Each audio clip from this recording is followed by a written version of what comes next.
Alright, so we were starting to talk about oxidation numbers, and we went over two rules for oxidation numbers. First rule, saying that an oxidation number of an atom in its elemental substance is 0. So we talked about Cl2 being the diatomic molecule, but it would have an oxidation number of 0.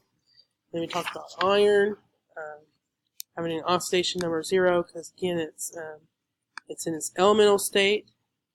Right?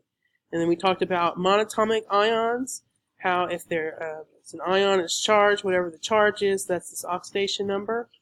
Okay, and so whatever ion you end up having, like barium, for example, 2+, that's going to be its oxidation number.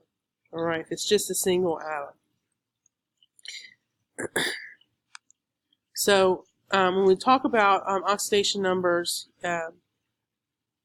when you have something like in a compound, it becomes a little bit different. So here we have rules for hydrogen. So the oxidation number for hydrogen is usually going to be +1 when combined with nonmetals, and -1 when combined with metals. So for example, an example of that would be like when sodium reacts with hydrogen.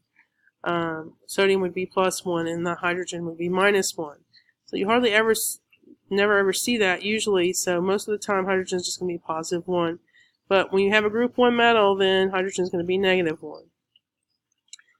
Or when it's combined with any metal for that matter. So for oxygen, it's almost always -2. Okay, so the only exceptions here are with peroxides like sodium peroxide or hydrogen peroxide, H2O2, sodium peroxide, and A2O2. That's when oxygen is going to be -1 and not -2.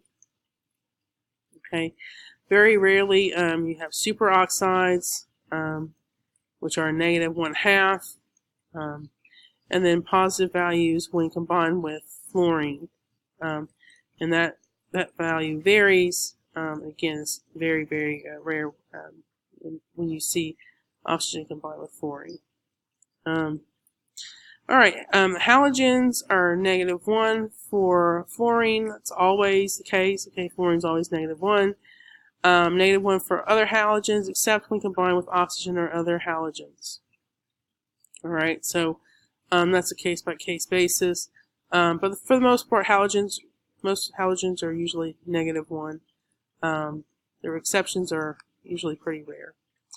Alright, rule 4, the sum of oxidation numbers on all atoms in the molecule or polyatomic ion equals to the charge on the molecule or ion. Okay, so that's true if there's no charge. It has to add up to 0. If there's a charge of +1, all the oxidation numbers have to add up to a value of +1. If it's -3, they all have to add up to a value of -3 if it's an ion. So depending on its overall charge, all oxidation numbers have to add up to that amount. Alright, here we have some examples. Actually, this is referring back to your problems. So actually, I'm going to go back here. That's what I'm going to do. So we did two examples for the two rules that were stated there. And now we're going to do examples for these other rules. Alright, so here the third rule here, it says that hydrogen is +1. So in a common example here, water, H2O. We have the two elements that we have rules for, right? So our rules stated that hydrogen was +1 unless combined with a metal. Oxygen is a non-metal. So hydrogen is going to be +1. So the oxidation number for elements is per atom, okay? So we're talking about an oxidation number of +1 per atom of hydrogen. Alright, so oxygen is -2 per atom of oxygen, right? What's the rule here? So oxygen is -2 in most compounds. This is not a peroxide, it's not O2, H2O2 or anything like that, Na2O2. It's not a superoxide. So oxygen is just going to be -2. Alright, so here we have 2 atoms of hydrogen, and so 1 times positive 2 is positive 2, negative 2 times positive 1 is negative 2. So they add up to 0, right? So let me rewrite this here. Because water is neutral molecules, we know that all of the oxidation numbers have to add up to 0. All right, so here we have 2 atoms of hydrogen. Each hydrogen atom's plus 1, right? And then we have 1 atom of oxygen. Its 1 atom is negative 2, right? That's the rule. So 2 times 1 is positive 2, plus 1 times negative 2 is negative 2, a positive 2, and a negative 2 cancel out to make 0. All right, so that's what we're seeing here. So if I wanted to report the oxidation number for hydrogen, it's positive 1. And because that is always per atom. So when we're talking about oxidation numbers, it is always per atom. All right, so a lot of students will confuse that and say, well, it was plus 2 because that's the overall charge on hydrogen. But remember, it's always, oxidation number is always per atom. All right, so for oxygen, its oxidation number is minus 2 because that's its charge. That was basically charge per atom, right? So it has negative 2 charge. So here we're making sure that they add up to 0, and they do. And that, again, this is per atom. It's always per atom with oxidation numbers. So when you're trying to balance things out, don't get confused in thinking that the overall charge is the same per atom. Now, if there's only 1 atom, it will be. See how it's negative 2 up here, and it's negative 2 here, but it's not plus 2 for hydrogen. Why? Because there were 2 hydrogen atoms there. All right, so it's the charge per atom. All right, let's do another one of those. Let's see.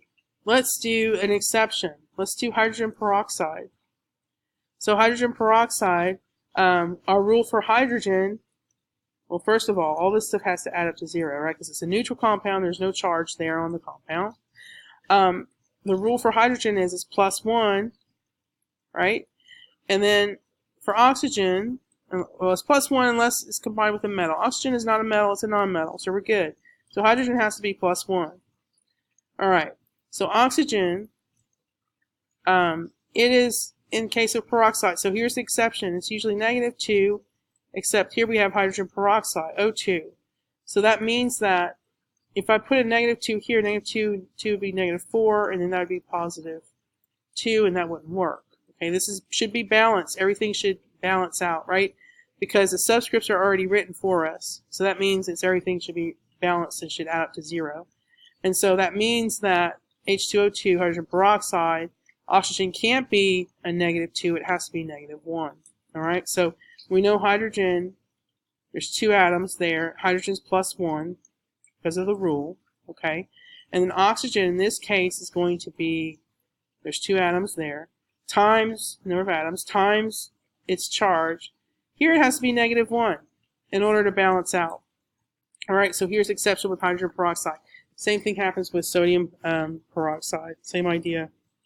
Any peroxide, in fact, should have a negative 1 charge on the oxygen atom. And so, again, when you're writing out your elements here to figure out, if I ask you to list oxidation number for hydrogen, it's going to be what? Positive 1, okay, is per atom. For oxygen, it's going to be negative 1. All right? All right, so we've gone through the rules here. I want to do a couple more. I mean, we have to do a lot of these, actually. To get it down, you have to do a lot. All right, but here's the thing. I mean, you have some rules, but it doesn't cover every element, right?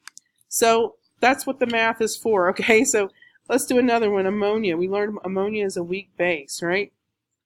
So it's a neutral compound. So again, overall, its oxidation numbers have to add up to 0. We don't have a rule for nitrogen.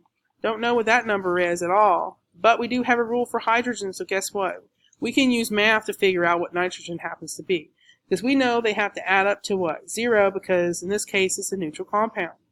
All right, so here we have 1 atom of nitrogen, so 1 times something, X, okay, plus You're like, oh my God, I brought out X. Yes. Now, we don't have to do. I mean, don't be afraid of X. It's not gonna be a problem. It's just an unknown. Okay, so I just put X there. All right. So we know what hydrogen is. Hydrogen, what the rule is, what? It's always +1 unless it's combined with a metal. Nitrogen is not a metal, so it's +1. All right. So there's 3 atoms of hydrogen, so 3 times a +1 is +3. So guess what that means? That means that nitrogen must be what? It must be -3. So 1 times a -3 is going to be -3 plus a +3, and that's going to add up to 0. It's going to cancel out, right? So the oxidation number for nitrogen is -3. Okay. The oxidation number for hydrogen is +1. All right. So notice overall it's -3 for nitrogen, and it's because there's only 1 atom there. That's why. Okay. Remember it. Oxidation number is the charge per atom. All right. So we have more to do. I'll go ahead and start with the examples that are given in your textbook. So there are only 3. To really master this, you need to do a lot of practice. All right, so here there are only 3 examples here. They're asking you to find the oxidation numbers for the elements of the following species. Okay, so let's go back here now. All right, so I'm going to find out oxidation numbers for hydrogen and sulfur. All right, so there's only a rule for hydrogen. There's not a rule for sulfur, so that's okay. We can use math, right? Overall, it has a neutral charge. That means the oxidation numbers have to add up to 0, right? So here I have my rule for hydrogen, right? It's +1 unless it's with a metal, and sulfur is not a metal, so it has to be +1. Let me write this over here. It's kind of getting in the way of everything. All right, so H2S. All right, so here we have 2 times 1, because we know hydrogen is +1, so that's +2, right? So this guy here has to be a -2, right? So 1 times X, and so if we have +2 here, that has to be, sulfur has to be -2. -2 times 1, right, in order to cancel out. So hydrogen would have an oxidation number of +1. Sulfur will have an oxidation number of -2. Now guess what? Some elements, especially the elements that don't have rules, they can vary. One day, one compound it can be -2, one compound it can be +3. It can be different numbers, okay? And actually, if you get a periodic table, it will actually, sometimes it'll actually list, I don't know if you can see this or not. You see that there? You see how oxygen says -2? That's its oxidation number there. Here, fluorine's -1 always. That's the rules, right? But look at these guys, these elements that don't have rules. Sulfur has oxidation number of plus or minus 2, 4, or 6. All right, this guy here, arsenic, oxidation number plus or minus 3 or 5. All right, so they're going to vary. All right, they're going to vary with these other elements that we don't have rules for. That's okay. As long as we know we have an element that we know, then we can just use some math to figure out the one we don't know. All right, so here we have sulfite, and notice that there's a charge on the molecule, -2. So what does that mean? So let me write it over here so that way I'm not getting kind of mixed up here. All right, so I have some space. All right, so here instead of adding up to 0 because it's a neutral compound, it needs to add up to -2.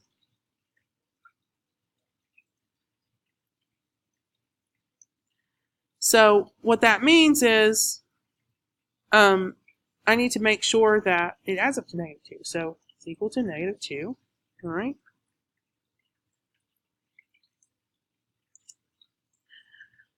So now what I'm going to do, I'm going to figure out what my oxidation number is for oxygen. All right. So I know it's going to be, there's 3 atoms of oxygen, so 3 times a -2, right, which is -6.